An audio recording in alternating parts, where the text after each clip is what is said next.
Welcome, everybody, to RC Underground Radio. We have a new segment that we're starting called Hometown Heroes. And tonight, we have the first guest for that certain segment, and his name is Jim Gollwitzer. Jim, welcome to the program. Thank you. Glad to be here. Absolutely. So we met a couple weeks ago at a racetrack, at an RC racetrack. Right. I just kind of pulled up on the place. I was talking to a friend of mine, Joey, and he's like, "Hey, you got to come out and check out this track." And I'm like, "Sure, yeah, let me do it." So didn't tell anybody was coming. Who really cares? I'm just some goofy guy doing some podcast about RC cars, and so it doesn't really matter. But I just showed up and had an absolute blast. The track was way more than I anticipated. It was at a auto repair shop, and they throw down the track, right? All right. And we go racing from there, but it is way more than that. Yes. The hosts, Tim and Jaws, amazing. They need a podcast because they're funny and they're entertaining, and they just so care about the racers. So give us your background on like how you got in this hobby, why you got in this hobby, and what you've experienced so far. Sure. Probably my background's similar to other people's, but then it probably changes pretty quick. So it started with a buddy. He kept trying to tell me, like, you should get into RC cars. They're awesome. And I'm like, yeah, he's probably right. But the problem is I know myself, right? When I get into something, I'm the go big or go home guy, right? So I always kind of just put it in my back pocket, like I'm going to wait because I know when I get in, I'm in. Well, so fast forward a little bit. This is, I forgot to mention this. So perfect timing that you're doing this today, because today is exactly my 4-month anniversary of starting my RC hobby. Really? 4 months? Just 4 months? 4 months to the date. That's exactly. Cool. That's cool. So this all started over the summer. I'm at my neighbor's house, and they were talking about he might get early retirement. Well, he's not quite. He's a couple years off, so he couldn't make it.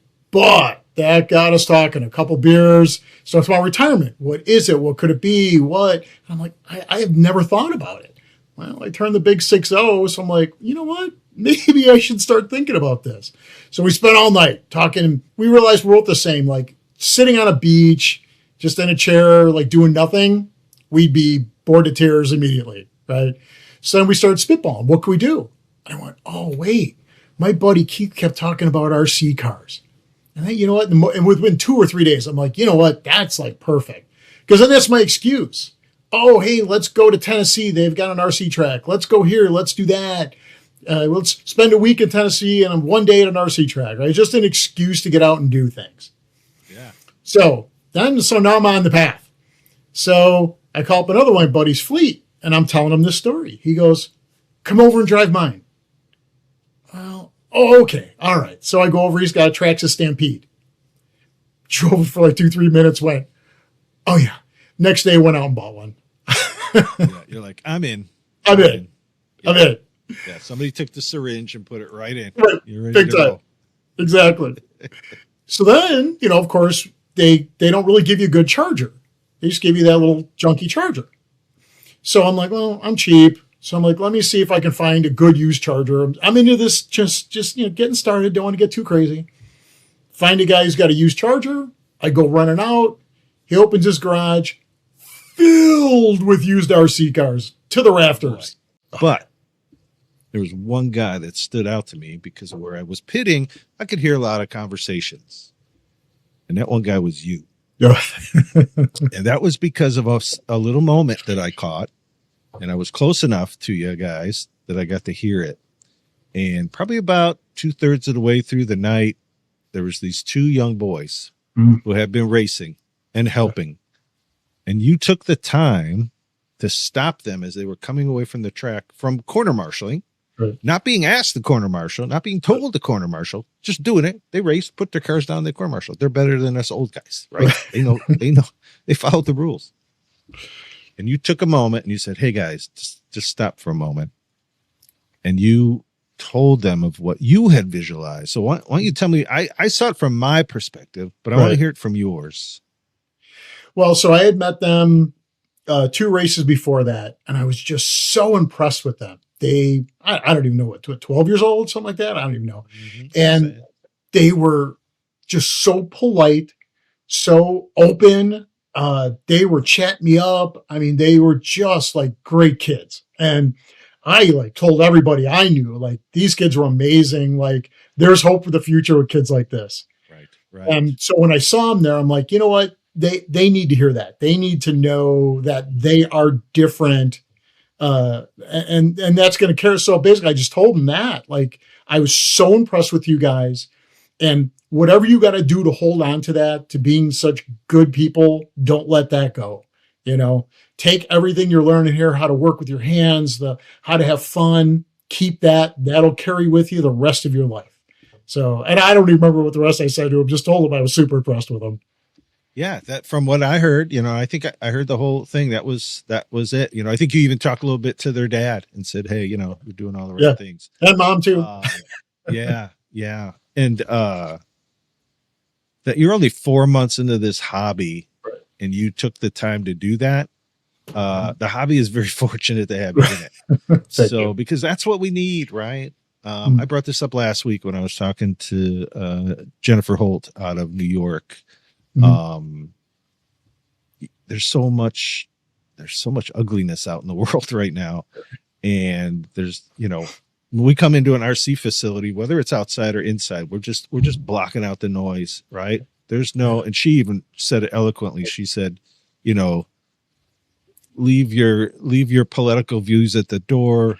Whatever was bugging you before you came here that made you angry, drop that drop that outside. Just come in here, have fun, and race with your friends. And you solidified that with me. Like, your story is a story I'm going to start to tell. I mean, I've been racing since '78, but that's a new story that I'm going to bring up probably fairly regularly. So people buckle up, get ready for it. But because it was so, it hit me right in the heart, for one. It was just so natural, and you said it best. It was something they needed to hear because they're just doing it, right? They're just doing it because they're good kids and they've been brought up right.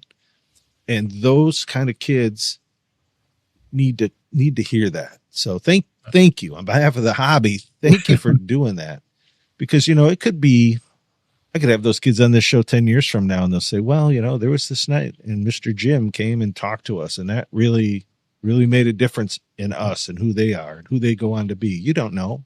Right.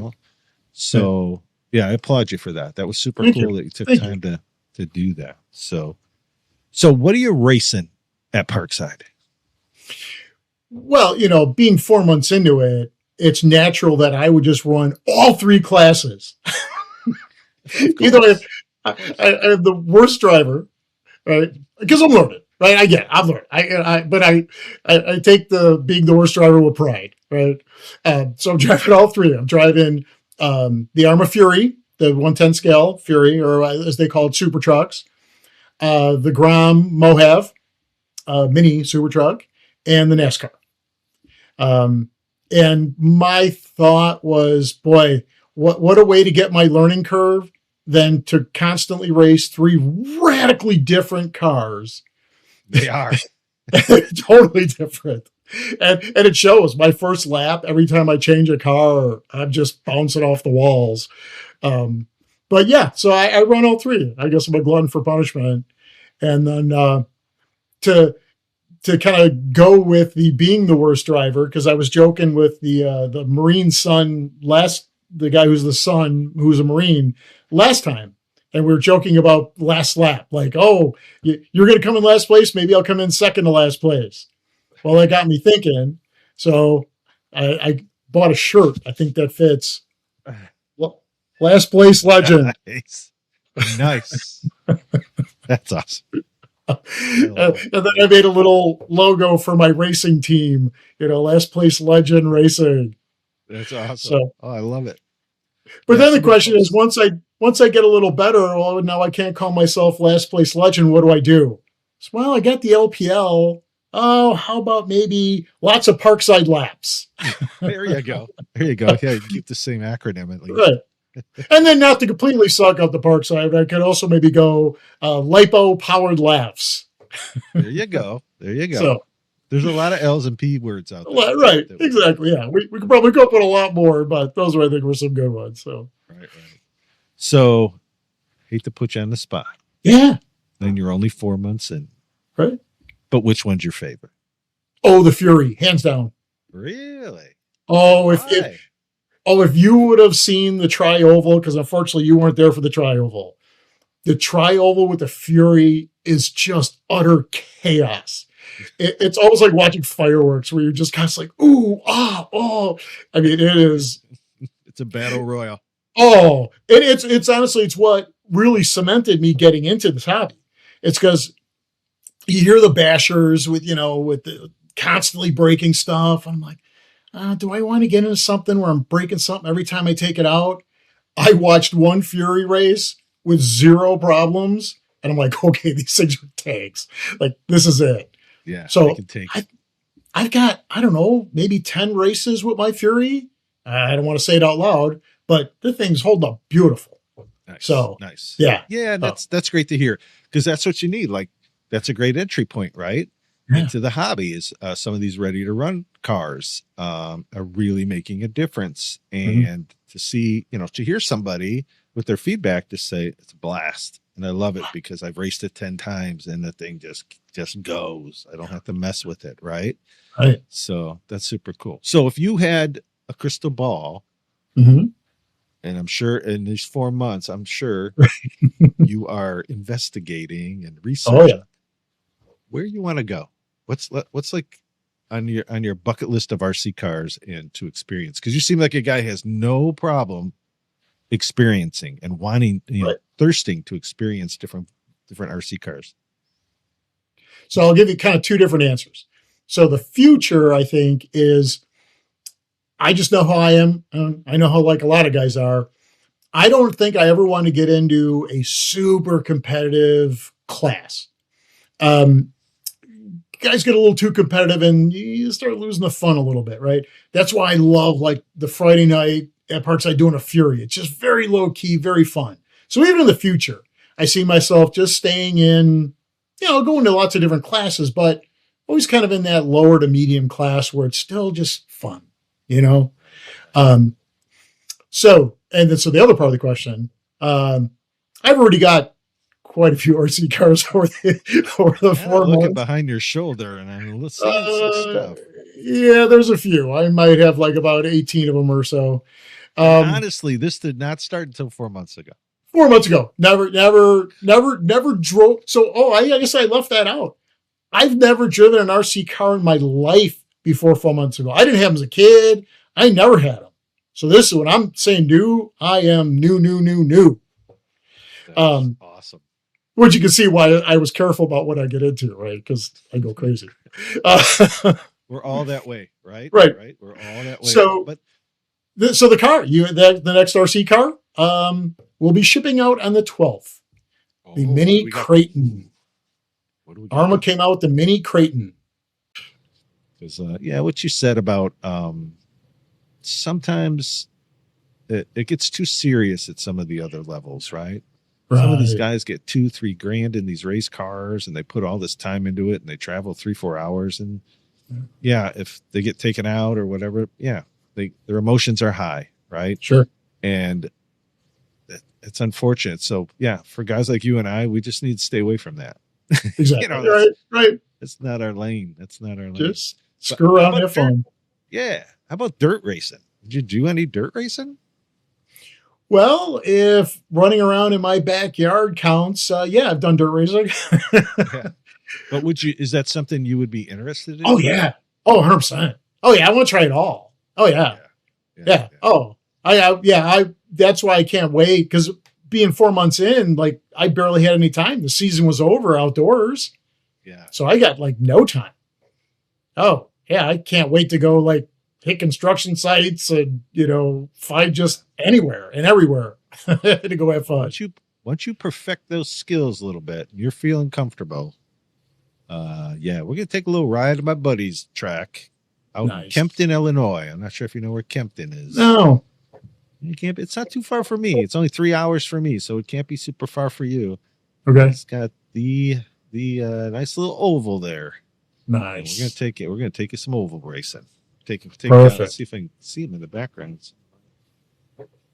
They're hiding over in the corner, but I got some bad boys over there that we'll get you doing some street stock racing. That'll be a fun thing to try. Count me in. Cool. So how about these low C NASCARs? Like, I really thought they were going to die off last year. I thought they're going to have one good streak. A bunch of people are going to buy them.